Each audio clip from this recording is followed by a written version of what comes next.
Hello and welcome to our third video. There's something I'd like to talk to you about today that I see as stealing time from people in a way that is really destructive. It's not only annoying in terms of people lose time, but it's actually really destructive in terms of how it affects people's thinking. Now, let me give you an example so that I can demonstrate best by a story or a case study.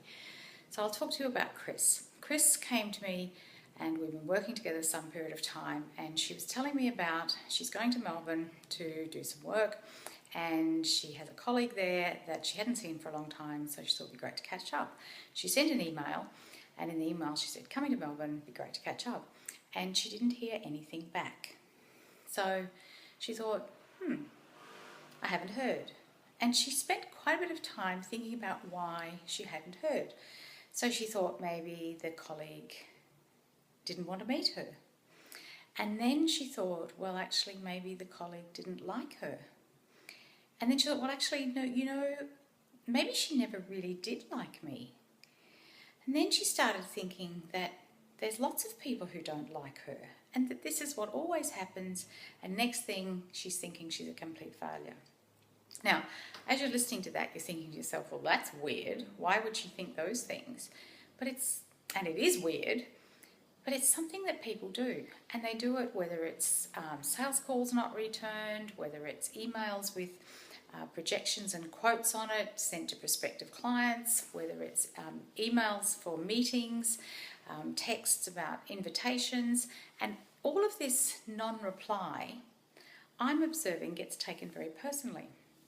And in another area where people take things personally is the way people say things. Now, I myself, sometimes I'm accused of having a cross tone or a tone that's a bit sharp, and I'm taken aback completely because that's never my intention. Maybe I'm a bit of a hurry, or maybe I'm being efficient, and that gets interpreted as being cross or being in some way annoyed with someone.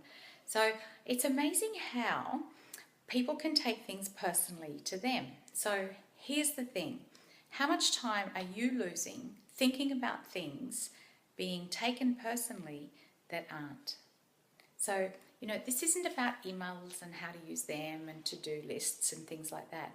This is about your mind and what it's doing instead of building your business, creating new products, being able to service your clients better, because you're ruminating and thinking about things that are not helpful.